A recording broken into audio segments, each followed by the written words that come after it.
Graeme McDowell was left to rue a nightmare fourputt on his final hole during the first round of the British Masters, finishing with a double bogey 5 after getting within one shot of the lead.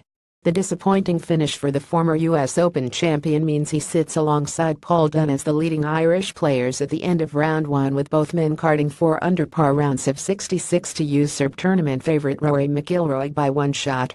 Dunne, who is enjoying his best season of his professional career so far, carded 5 birdies and just a solitary bogey on his final hole at Close House to sit 3 behind the first round lead. At the top of the leaderboard it was South African George Coetzee and local man Tyrrell Hatton who set the pace with 7 under par rounds of 63 on the par 70 layout to lead by one shot from a quartet of players on 6 under.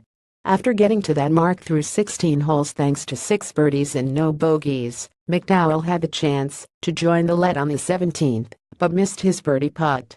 And then came a final hole we will want to forget about in a hurry. After finding the right fringe with his tee shot at the 221-yard par 3, he putted down to 5 feet, but proceeded to take 3 from there to drop 2 shots. Earlier on, Shane Lowry finished his opening round 2 shots behind Dunne and McDowell, largely due to a double bogey at the 4th. Aside from that, the Australian carded 4 birdies and 13 pars in his round of 68. Meanwhile, Rory McIlroy needed the help of a spectator to keep his first round on track as he tries to end a disappointing season in style just outside of Newcastle.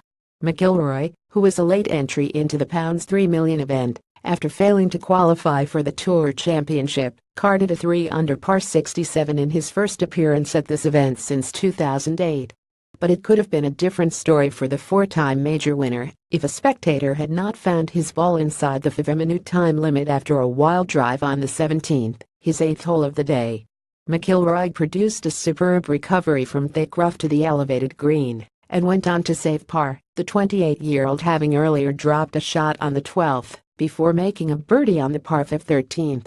And 3 birdies on the front 9 completed a satisfactory start to his penultimate tournament of an injury-plagued season, which the former world number 1 will bring to an early end after next week's Alfred Dunhill Links Championship. "It's not a bad way to feel," a relaxed McIlroy said. "You're not really looking ahead at anything, you're just concentrating on the round out there and not thinking about anything else. It's quite a nice position to be in. I feel like I'm not under any pressure to perform at all. I'm not putting myself under any pressure. That's probably the reason I've went out there and shot a decent score." Speaking about the 17th, McIlroy admitted he feared a repeat of the final round in this year's Open at Royal Birkdale, when a wild drive on the 15th resulted in a lost ball. "I thought it was going to be the Open all over again," he added. "I've hit a few destructive tee shots like that over the past few weeks, just by going for it. I know that right miss is in there when I try to hit it hard. I was trying to get it to the front of the green, and I was in 2 minds whether to hit it at that point or not because the guys in front were still on the green.